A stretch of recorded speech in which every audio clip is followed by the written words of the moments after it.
সুধা কণ্ঠ ভাৰতৰত্ন ডক্টৰ ভূপেন হাজৰিকাৰ আজি জন্ম শতবাৰ্ষিকী আৰম্ভ হৈছে আৰু সমগ্ৰ অসমৰ জনতাই এইগৰাকী গণশিল্পী এগৰাকী অসমীয়া জাতীয় জীৱনৰ আধুনিক অসমীয়া যি জাতীয় সভ্যতা নিৰ্মাণৰ অন্যতম ৰূপকাৰ বুলি যাক কওঁ এগৰাকী ব্যক্তিক সোঁৱৰণ কৰিবৰ কাৰণে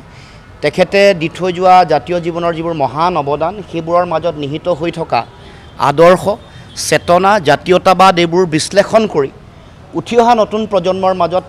বিলাই দিবৰ কাৰণে আজিৰ পৰা বিভিন্ন অনুষ্ঠান আয়োজন কৰিছে বিভিন্ন ধৰণে তেখেতৰ সৃষ্টিশীল কৰ্মৰাজিক মানুহে বিভিন্ন ধৰণে আয়োজন কৰি এইবোৰ আগবঢ়াই লৈ যাবৰ কাৰণে পৃথিৱীৰ বিভিন্ন প্ৰান্তলৈ আগবঢ়াই লৈ যাবৰ কাৰণে মহান প্ৰয়াস কৰিছে গতিকে আমি আজি এই ক্ষণত সুধা কণ্ঠ ডক্টৰ ভূপেন হাজৰিকাৰ প্ৰতি গভীৰ শ্ৰদ্ধাঞ্জলি জ্ঞাপন কৰিছোঁ তেখেতৰ প্ৰতিটো সৃষ্টিত আমাৰ অসমৰ শিপাৰ লগত থকা সম্পৰ্কৰ যোগেদি এক বিশ্বজনীন যিটো যাত্ৰা তেওঁৰ গানত থকা সমন্বয় তেওঁৰ গানত থকা জাতীয়তাবাদৰ চেতনা অসমৰ বিভিন্ন লোককৃষ্টিৰ মেটমৰা ভঁৰালসমূহক কেনেকৈ উলিয়াই আনিব পাৰি এইবোৰক কেনেকৈ জগত সভালৈ লৈ যাব পাৰি আমাৰ লোককৃষ্টিৰ যিবোৰ সোণহেৰীয়া উপাদান এইবোৰক কেনেকৈ গৱেষণাৰে এক নতুন ৰূপ দিব পাৰি যিটো ৰূপান্তৰ জ্যোতিপ্ৰসাদৰ ভাষাত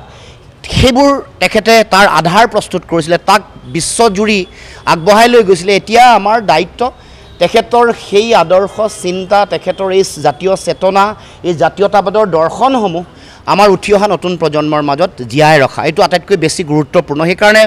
তেখেতৰ গানবোৰ যেতিয়াই পৰিৱেশন হয় গানবোৰ শুদ্ধ ৰূপত যাতে পৰিৱেশন কৰিব পাৰে তাৰ কাৰণে আমি সকলোৱে কাম কৰিব লাগিব এতিয়া ৰবীন্দ্ৰ সংগীতৰ যিটো স্বৰলিপি তাক সংৰক্ষিত কৰি ৰখা হৈছে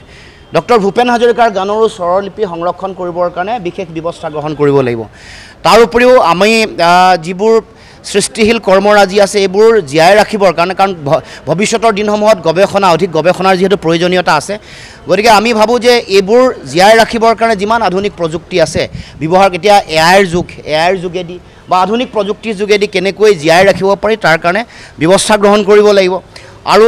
তেখেতৰ যি গৱেষণাৰ যিখন থেচিছ আছে সেইখন আজিলৈকে কিন্তু অনুবাদ হোৱা নাই অসমীয়া ভাষালৈ গতিকে সেইখনো অনুবাদ কৰিবৰ কাৰণে ব্যৱস্থা গ্ৰহণ কৰিব লাগে কাৰণ অসমৰ মানুহে জানিব লাগে ইংৰাজীত আছে অসমীয়া ভাষা আন ভাৰতীয় ভাষালৈ যাব লাগিব কাৰণ আমি তেখেতৰ সত্তাটোক জীয়াই ৰাখিব পাৰিম তেওঁৰ গানৰ মাজত তেখেতৰ সৃষ্টিশীল কৰ্মৰাজিৰ মাজত আৰু আগন্তুক দিনসমূহত অসমৰ প্ৰতিগৰাকী ছাত্ৰ ছাত্ৰী যুৱক যুৱতীয়ে তেওঁৰ আদৰ্শ লৈ পৃথিৱীৰ মানুহৰ মাজত অসমীয়া নামৰ যিটো চেতনা আছে অসমীয়া নামৰ যিটো জাতীয় সভ্যতা আছে ইয়াক পুনৰ শক্তিশালী ৰূপত প্ৰতিষ্ঠা কৰিবলৈ হ'লে তেখেতৰ সেই আদৰ্শসমূহ সকলোৱে হৃদয়ত স্থাপন কৰিব লাগিব জাতীয়তাবাদৰ ভেটি পুনৰ নিৰ্মাণ কৰিবলৈ হ'লে আমি সুধা কণ্ঠ ডক্টৰ ভূপেন হাজৰিকাৰ চিন্তা আদৰ্শ আৰু তেখেতৰ অৱদানক বাদ দি কেতিয়াও অসমীয়া জাতীয়তাবাদৰ ভেটি কেতিয়াও শক্তিশালী নহয় সুদৃঢ় নহয় এখন সমাধি ক্ষেত্ৰৰ নাম সমন্বয় ক্ষেত্ৰ দিছে আমি ভাল পাইছোঁ কিন্তু অসমৰ মানুহৰ মাজত সমন্বয় যি সমন্বয় স্বৰ্গদেউ চাওলুং চুকাফা মহাৰাজ নৰনাৰায়ণ মহাপুৰুষ শ্ৰীমন্ত শংকৰদেৱ মাধৱদেৱে গঢ়িছিল সেই সমন্বয়ৰ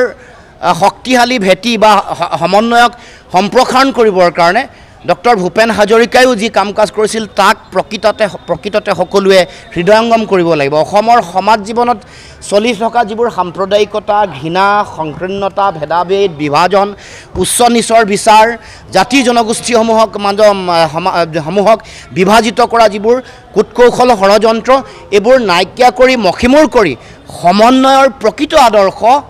ডক্টৰ ভূপেন হাজৰিকাৰ চিন্তা তেওঁৰ গান আৰু তেওঁৰ কথা বতৰাবোৰৰ মাজৰ পৰা সকলোৱে ল'ব লাগিব এইটোৱেই সময়ৰ আহ্বান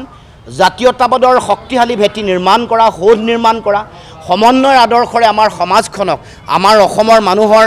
জাতীয় সভ্যতাক শক্তিশালী ৰূপত প্ৰতিষ্ঠা কৰিবৰ কাৰণে আজি যিটো তেখেতৰ জন্ম শতবাৰ্ষিকী আজিৰ পৰা আৰম্ভ হৈছে আজিৰ দিনটোতে সমগ্ৰ অসমবাসী ৰাইজক আহ্বান জনাইছোঁ যাতে তেখেতৰ সেই আদৰ্শ তেখেতৰ চিন্তাক প্ৰকৃত মূল্যায়ন কৰে সকলোৱে হৃদয়ংগম কৰে আৰু আমাৰ সমাজখনক তেখেতে বিচৰা ধৰণৰ যিখন সমাজ বুঢ়া লুইতৰ দুয়োপাৰে থকা যিখন সমাজ এইখন সমাজক সমন্বয় দি জাতীয়তাবাদৰ স্বাভিমানী চেতনা আৰু শক্তি দি সমাজখনক আগবঢ়াই লৈ যাওক উঠি অহা নতুন প্ৰজন্মই তাকে আমি কামনা কৰিছোঁ।